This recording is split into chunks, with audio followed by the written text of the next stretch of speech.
BFM Bourse, la carte IMO. Le bonheur est dans le prêt immobilier sans doute, si vous souhaitez acquérir un peu d'immobilier, investir dans la pierre. Ludovic Usieux est avec nous pour parler des taux de crédit immobilier, justement. Artémis Courtage, bonjour Ludovic. Bonjour Guillaume. Et bienvenue. L'été, alors je ne sais pas si c'est la meilleure période d'ailleurs pour lancer une demande de crédit. Les banques sont peut-être pas toutes extrêmement réactives en plein été, mais... C'est pas la plus mauvaise période, c'est pas non plus la meilleure. Il y a eu une baisse d'activité à partir du début du mois d'août. On va dire qu'on est dans la dernière ligne droite avant de prendre des congés, que ce soit côté client, côté courtier ou côté banquier. Quelles sont les tendances là, qui se dégagent pour ce mois de juillet, pour ceux qui voudraient profiter du marché du crédit et des taux assez bas ces derniers mois? Est-ce que vous voyez des évolutions? Pas vraiment, j'ai l'impression de radoter passage après passage dans vos studios, mais non, c'est vrai que les taux sont relativement stables, quelques ajustements, mais petits ajustements à la hausse de la part de quelques banques ces dernières semaines, mais on navigue toujours dans des taux particulièrement accommodants, à savoir 1% ou moins en taux fixe sur toutes les durées jusqu'à 20 ans inclus, et 1% et un peu plus de 21 à 25. Bon, avec un accès au crédit qui, lui, tend à se tarir un peu, est-ce que vous sentez que les banques sont en train de, à nouveau, resserrer les règles, les critères qu'elles fixent aux candidats à l'achat et au crédit immobilier?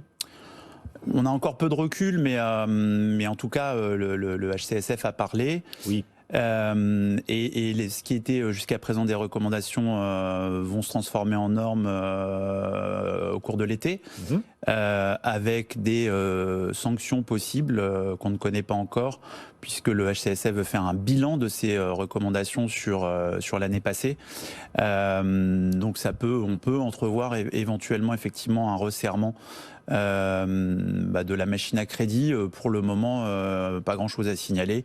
Ça fonctionne comme ça fonctionnait le mois d'avant et le mois précédent. Elles étaient nombreuses à dépasser les critères, les quotas souplesse que leur accordait le HCSF, les banques.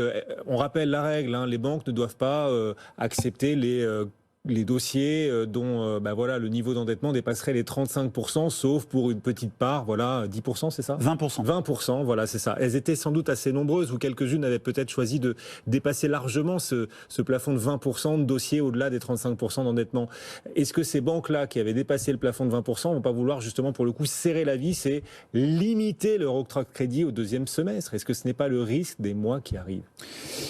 Pas forcément, en tout cas c'est pas notre analyse au moment où on se parle. Il y a une période d'observation, effectivement quelques banques, on va dire, ont moins joué le jeu en termes de flexibilité. Il y a 20% en volume de crédit qui peut dépasser ce taux de 35%. À l'époque c'était 33%. Le HCSF a observé, a regardé, a analysé les chiffres de production de crédit et a choisi de relever de 2 points de base ce taux de charge qui passe de 33 à 35% assurance incluse. C'est pour ramener aussi les banques qui étaient un peu au-delà, entre guillemets, dans le droit chemin, et que tout le monde puisse regarder dans la même direction et prêter Mais vous le savez, vous, si beaucoup de banques sont allées au-delà, si elles ont été nombreuses à aller au-delà des 20%, est-ce qu'elles l'ont été très nombreuses? Est-ce que du coup elles risquent de l'être nombreuses à vouloir resserrer? Franchement, c'est du cas par cas, hein. Il y a quelques banques qui ont été au-delà d'eux et d'autres qui ont joué le jeu, enfin en tout cas qui ont accepté de jouer le jeu de la recommandation avant. Là, on assiste effectivement à une convergence des politiques d'acceptation de crédit dans à peu près toutes les banques. Mais les banques sont nombreuses et les règles d'acceptation des dossiers de calcul des revenus sont assez différentes pour qu'on puisse trouver, quand le dossier est solide, pour qu'on puisse trouver plusieurs sorties. Voilà, venez chez nous les courtiers et on vous trouvera toujours une porte de sortie. On est œcuménique, quoi. C'est un peu l'idée, c'est un peu le message que vous faites passer, bien sûr. C'est le message que je fais passer, oui. Mais à plus forte raison quand effectivement les périodes sont un peu plus tendues, un peu plus difficiles, quand il faut trouver une solution avant de jouer le jeu de la comparaison. Je pense que c'est pas une mauvaise idée effectivement de s'adresser à des professionnels que sont les courtiers en crédit immobilier. Les taux d'usure, on en parle aussi régulièrement. Ces taux d'usure sont revus à la baisse.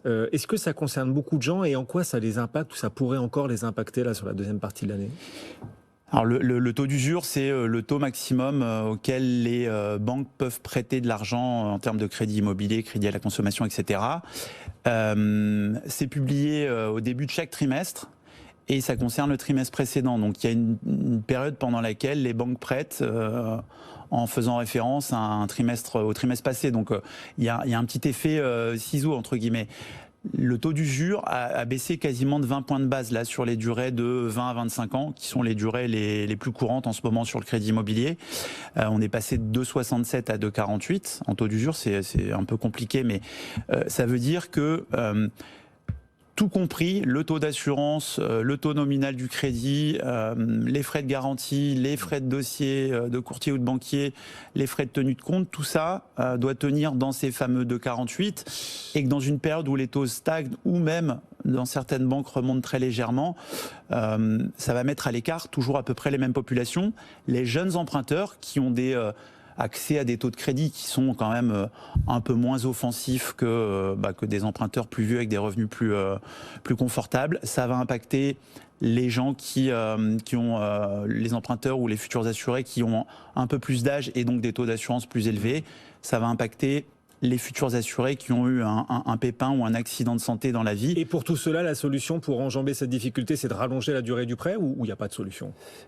On peut toujours rallonger la durée du prêt, mais on va se retrouver, plus le prêt est long, plus le taux nominal est important, et vous risquez quand même de buter sur ce taux d'usure. Donc il faut préparer le dossier le plus en amont possible et comparer et négocier âprement les conditions de taux nominal et les conditions d'assurance qui pèsent lourd dans la balance du taux d'usure. Ludovic Usieux, Artémis Courtage régulièrement à nos côtés sur ce marché taux sur lequel vous nous dites qu'il n'y a pas vraiment de signaux en ce moment, le marché des taux, les taux de crédit, leur niveau reste assez stable et bas. C'est le moins